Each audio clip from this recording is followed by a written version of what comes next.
ഇന്ന് ഉച്ചയ്ക്ക് ശേഷം വലിയ മഴയൊന്നും ഉണ്ടായിരുന്നില്ല. ചെറിയ രീതിയിൽ വെട്ടവും വെളിച്ചവും ഒക്കെ ആയിട്ടിരുന്നു. പക്ഷേ ഒരു 6:30 ആയപ്പോഴേക്കും ഇതുപോലെ കാർമേഘമൊക്കെ മൂടി കെട്ടിയിട്ടുണ്ടായിരുന്നേ. കുളിയൊക്കെ നേരത്തെ കഴിഞ്ഞ് വിളക്കൊക്കെ കൊളുത്തി പ്രാർത്ഥിച്ച് അങ്ങനെ നടന്നപ്പോഴാണ് ഋഷി പറഞ്ഞ് വിശക്കുന്നത്. അങ്ങനെ ദോശമാവ് ഇരിപ്പുണ്ടായിരുന്നു.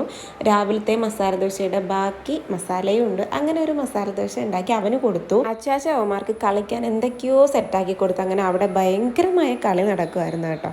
അപ്പോൾ ഇതിനിടയ്ക്ക് ഞാൻ പറഞ്ഞിരുന്നില്ലേ ഞാൻ അവക്കാഡോ പാൻ കേക്ക് ഉണ്ടാക്കുന്നതെന്ന്. അങ്ങനെ അത് ഉണ്ടാക്കി റെഡിയാക്കി കുറച്ച് ഹണിയൊക്കെ കുറച്ച് അധികം അങ്ങോട്ട് ആഡ് ചെയ്ത് അവന്മാർ കൊണ്ട് കൊടുത്തു കേട്ടോ. കണ്ടില്ലേ, അവന്മാരുടെ ഗുഡ് സർട്ടിഫിക്കറ്റ് എനിക്ക് കിട്ടിക്കഴിഞ്ഞു കേട്ടോ. അങ്ങനെ ബാക്കി വന്ന അവക്കാഡോ എടുത്ത് ഞാൻ അച്ഛനുള്ള ചപ്പാത്തി മാവിലേക്ക് അങ്ങോട്ട് ഞെവിടി പിഴിഞ്ഞൊഴിച്ച് ചപ്പാത്തി ഇന്ന് അവക്കാഡോ ആയിട്ട് മിക്സ് ചെയ്ത് ഉണ്ടാക്കാൻ പോവുകയാണ്. ഇതുപോലെ ആക്കി എടുത്ത് സാധാ ചപ്പാത്തി ചുടുന്ന പോലെ അങ്ങോട്ട് ചുട്ടെടുക്കുക. ഇനി പൊള്ളൂ എന്നുള്ള സംശയം വേണ്ട. അത് കണ്ടോ, അടിപൊളിയായിട്ട് പൊങ്ങി കയറുന്നില്ലേ. അപ്പോൾ ഞാൻ നേരത്തെ പറഞ്ഞ പോലെ അവക്കാഡോ നമ്മൾ ഏതിൽ ആഡ് ചെയ്യുന്നോ ആ ഒരു സംഭവം ഭയങ്കര സോഫ്റ്റ് ആകും. സോ അതുകൊണ്ട് തന്നെ ഇന്നത്തെ എൻ്റെ ചപ്പാത്തിയിൽ ഞാൻ ബട്ടർ ആഡ് ചെയ്യുന്നില്ല. ഓൾറെഡി നമ്മൾ ബട്ടർ ഫ്രൂട്ട് ആഡ് ചെയ്തിട്ടുണ്ടല്ലോ. പിന്നെ ഒരു ബുൾസൈ ആയിട്ട് ഞാനങ്ങ് കഴിച്ചു കേട്ടോ.